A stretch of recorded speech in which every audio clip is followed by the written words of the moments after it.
All right. Thank you very much, Jeff and Neil.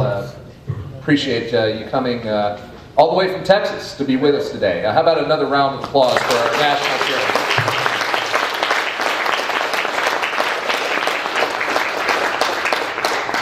At this time, the chair seeks unanimous approval for the approval of the agenda.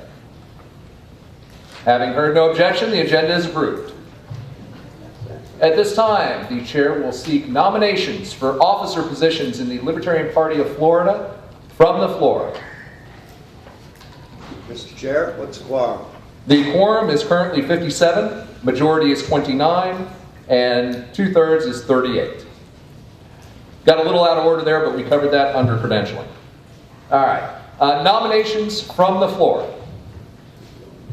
Yes, Abigail. I'd like to nominate Mike Kane. Mike Kane for the position of Vice Chair. All right. Further nominations? Yes, Lee. I'd like to nominate Peter Blome for re-election to at-large 1. Okay. Further nominations? Yes, Tom. I'd like to nominate Greg Lennon for re-election to at-large 3. Okay. Noted.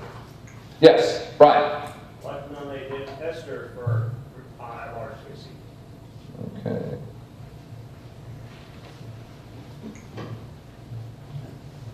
Very good. Yes. Alex Snicker for Vice Chair. Okay, Pete nominates Alex Snicker for Vice Chair.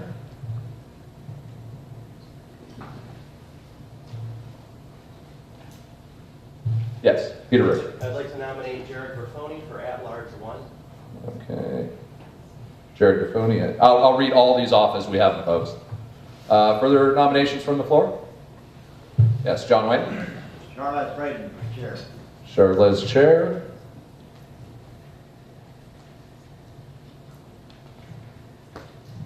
Further nominations, Alex? I'd like to nominate Dana Moxley Cummings for Chair. Okay, Dana. Okay. Further nominations for the floor. First call. Okay, yes. I'd like to nominate Carl Dickey for Regional 13. Regional nominations will happen during caucus. No problem. This is just for the positions of Chair, Vice Chair, at-large 1, and at-large 3, which are the open positions for this convention. All right, further nominations, first call. Okay, having heard none, we will move on to the next order of business, and that is the chair's report. And quite frankly, in everything in preparation for this convention, I completely forgot to prepare a chair's report. So I will just give a little brief of some of the things that have been going on lately. We've had a lot of successes in the past year. A lot of things have gone really well for us. We had some scares. We had a couple of situations where we thought we were in big trouble. But I'll start with that one. Early in the year, we were notified by the Florida Divisions of Elections that actually the Florida Election Commission, that we were being fined $70,000 for failing to file a report with the state. Now, our treasurer at the time, Jeremy Hale, and I said, wait a second, we know we're in full compliance. We read the laws, we read them inside and out, we knew we were doing everything right. And the law says that if you file your contributions and expenditures with the Federal Election Commission, you are prohibited from filing the same information with the state. Back in 1999, the Congress passed a law that says we don't want to duplicate filings all over the place. So what they said is any political party that files federally doesn't need to report that same information to the state. Well, the state of Florida said, yeah, that's a good idea. We'll sign on with that. The state of Florida passed a law in 2011 saying if a political party files with the Federal Election Commission, they shall not, they use the word shall not, file that same information with the state. So what did we do? We filed with the Federal Election Commission and didn't file the same information with the state. Well, next thing you know, the state is saying, well, you have to file that information. We said, well, no, here's the law. I mean, it's pretty clear, They misinterpreted the law.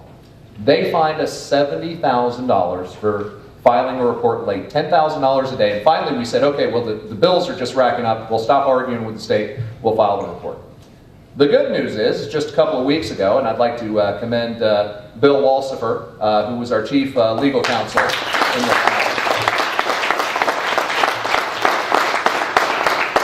We went up before the state of Florida, and sitting there was, you should have seen it. They had a table with about 6 attorneys there. It's the Oakwood paneling in one of the Florida Senate committee hearing rooms panel there. The Assistant Attorney General of Florida was there. And basically, we told the state of Florida that they don't know the law. And they agreed with us. We got the fine waived. We not only got the fine waived, but the commission acknowledged that they were interpreting the law incorrectly. And now they need to figure out what they're going to do about it. Do they rewrite the law? Do they go back and refund fines to other people they find for the same things? So I just want to say that was one of our big successes. But that wasn't our biggest success this year. Our biggest success was in the growth of our membership. And that's something I'd like to commend so many people for. This has been an effort that, you know, everyone on the EC is responsible for. Everyone on the county level is responsible for, and every member who is out there talking to their neighbors, talking to their friends, you know, putting signs in the yard, stickers on there, posts on Facebook, everyone who is actively working to grow the party, you should commend yourself, because our party has grown. Membership in the Libertarian Party of Florida has grown by 1,200% in the last year alone.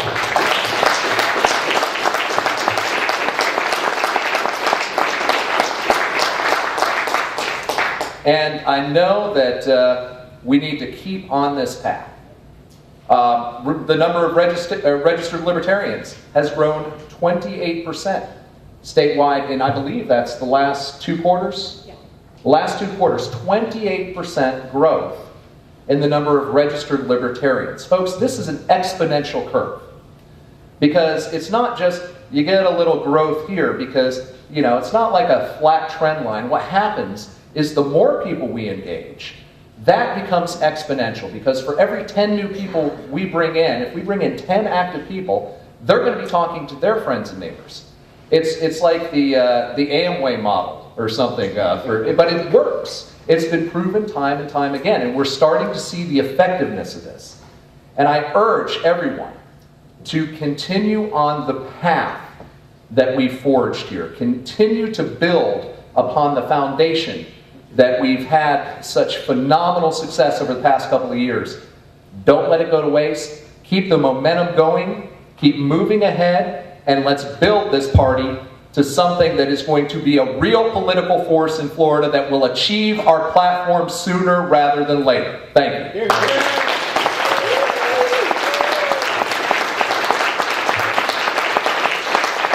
And with that, I yield to the Secretary, Mrs. Lynn House, for the Secretary's report. I'm going to offer no report at this time. Actually, you just gave mine. I had no intention of stealing your thunder. I know, but can we do an approval of the agenda instead of the Secretary's report? We did an approval of the agenda. The chair sought unanimous consent. Okay, and heard no objection. All right. Now, you're talking about the minutes of the prior meeting. we can do that too. That's next on the agenda. Okay. All right, at this time, the chair will seek unanimous consent to approve the minutes of the 2012 convention. Having heard no objection, the minutes are approved. And at this time, I yield to Ms. Danielle Alexandre for the Treasurer's report.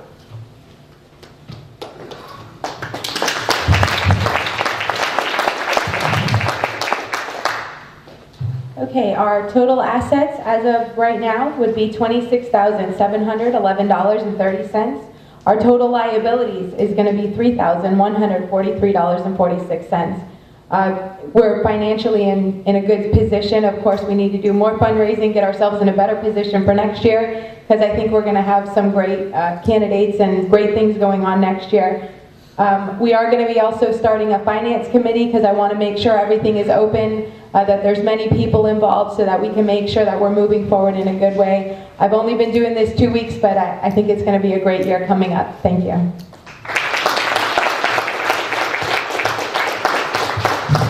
Except I'll disagree with Mrs. Alexandre on one thing. We're not in a great financial position. Folks, donate. Dig deep. Is it good, not great? Yeah. We need to get in a much, much better financial position. So I know times are tough, but let's throw some of that disposable income at the way of the LPF. All right. At this time, the chair recognizes Mr. Tom Rhodes for the Platform Committee report.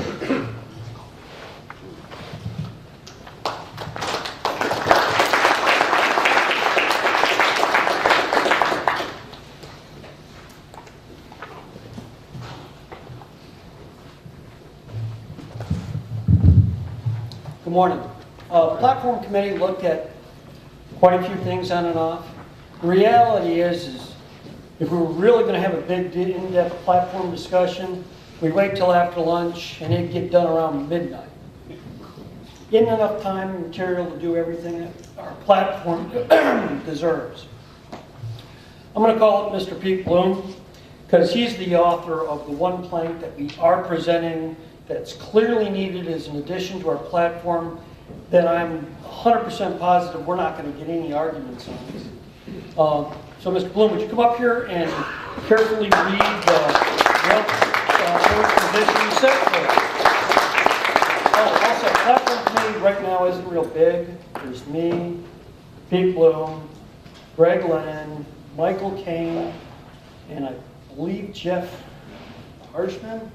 Right now are the active members at this time. Okay?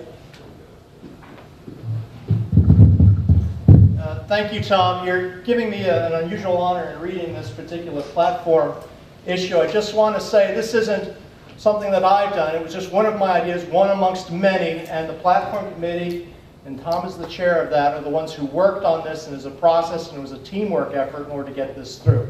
What Tom said, unfortunately, about debating the platform is true. We could be here, I think. He said midnight. I think we'd go all the way through to next week. We need to do that, though. So this is a starting point. Let's look towards the future about getting some more of these platform issues out. Plank to be added to Section 1, State Government, Privacy. Just as it is true that the only economic situation consistent with individual rights is the free market, so is it also true that life, liberty, and happiness cannot prosper under continuous state surveillance. The LPF opposes the use by the state of people or technology to monitor, account for, and keep Floridians under surveillance, especially where there is no evidence of criminal behavior, and thereby restrict the normal interaction of peoples. The LPF opposes passive yet compulsory surveillance legislation, such as laws that require individuals and businesses to report legal activities without evidence of criminal acts.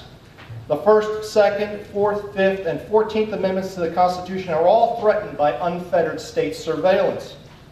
The LPF supports an amendment to the Constitution of the United States to protect the right of privacy of all citizens, a right that is implied throughout that document, so as to defend individuals from state intrusion, to limit state intervention in private lives, and allow the free exercise of liberty away from the overbearing power of government.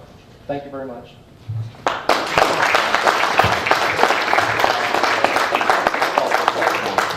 All right, the motion for the privacy plank of the platform has been made by Mr. Tom Rhodes. Do I hear a second? Second. Second, Dale Doling. Floor is now open for discussion. Please stand to be recognized. No discussion on this item. Therefore, the question is called. All in favor of the additional privacy plank to the platform, please rise. That is without question a majority. Thank you very much. The motion passes.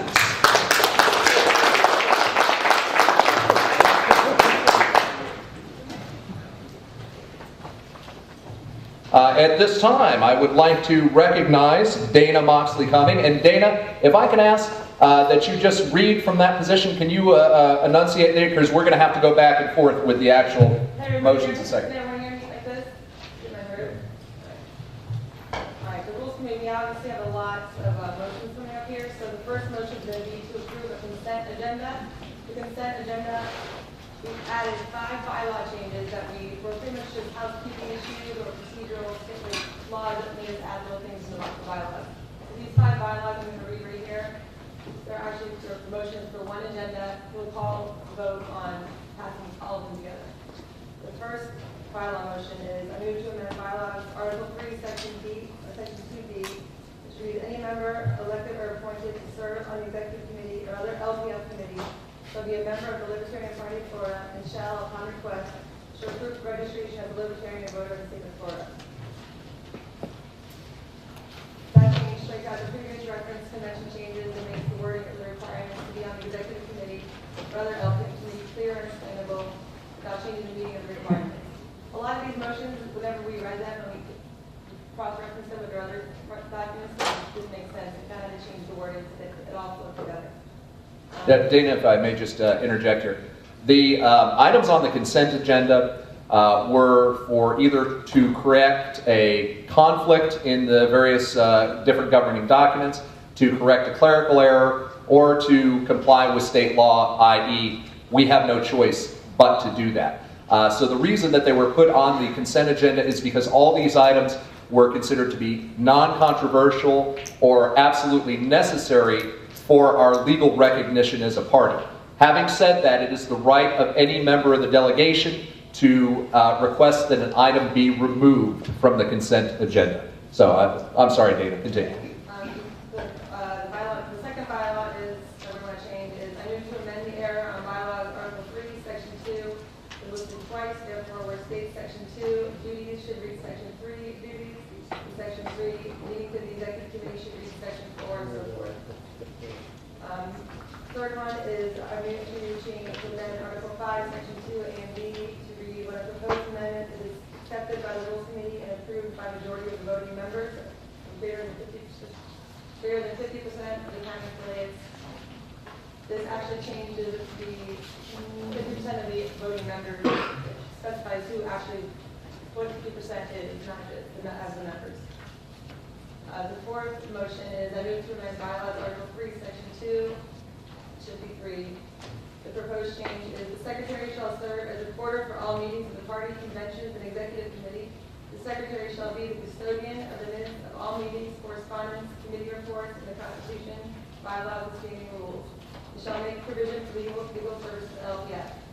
The secretary of the Libertarian Party of Florida shall also serve as the secretary of the membership committee and shall be responsible for maintaining party membership records. Number 5. Motion 11, move that all instances of the use of the word dues shall be deleted and replaced by the word donations. And that is made in compliance with Florida Statute 103.095, paragraph 2. And that concludes the consent agenda. So at this time, I move to approve the consent agenda. We have a motion to approve the consent agenda. Do I see a second? I see Greg Lennon seconds. Floor is now open for discussion. Please rise to be recognized. Yes. Quick, so that what we approved is actually on page 4, number 4, you've got a duplicate as the, so just a clerical error there. Okay, thank you.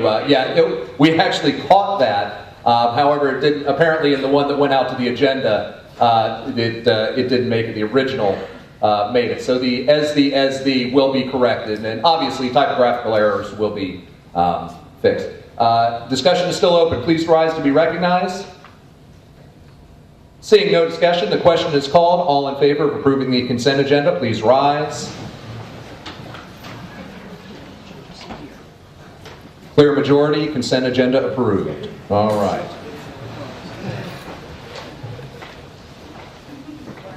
Our next motion, we move to amend Article 2, Section 1 of the LPF Constitution to read, LPF membership is open to whoever signs the pledge. I hereby certify that I do not believe in or advocate the institution of force as a means of achieving political or social goals, and ask to be a member of the LPF. This is the deletion of Section 2 that was previously there to help put our Constitution in compliance with state law.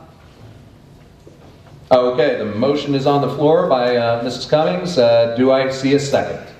Jared Cafoni seconds. Floor is now open for discussion. And if I may just speak to this motion briefly.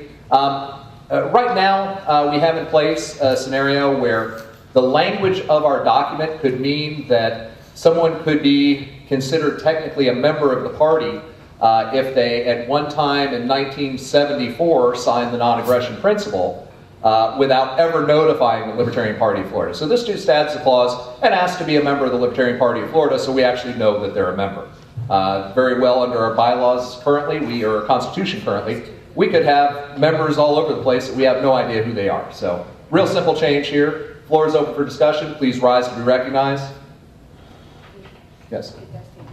Okay, yes. In this motion, any changes to the Constitution requires a 2/3 majority to pass. So at this time, seeing no further discussion, the question is called. All in favor, please rise.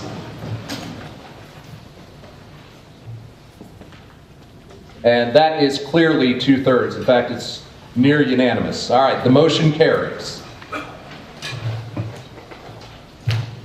next motion is we move that Article 3, Section D, Paragraph D of the Constitution be deleted and replaced with committees and committee chairs shall be appointed by the chair of the LPF with the approval of the executive committee unless otherwise provided in the Constitution. Removal of a person by committee shall need the approval of the executive committee. Actions of all committees shall be reported to the executive committee. And this motion basically adds that the requirement for the EC to approve the chair's decision to approve a sitting member, so the chair just can't do it on their own without getting approval from the EC. Okay, the motion is on the floor. Do I see a second? Okay, Brian Cole seconds. Let me just speak to this motion briefly. It has been the tradition of the LPF for a long time that any standing committee appointment made by the chair is approved by the EC. But it was never codified in the Constitution. It was just the way we felt it was best to management, that no single person without oversight should just be appointing members.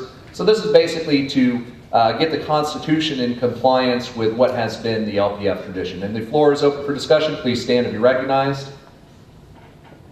Seeing no discussion, the question is called. All in favor, please rise. Okay, and that is clearly a 2/3 majority. The motion passes. Dana?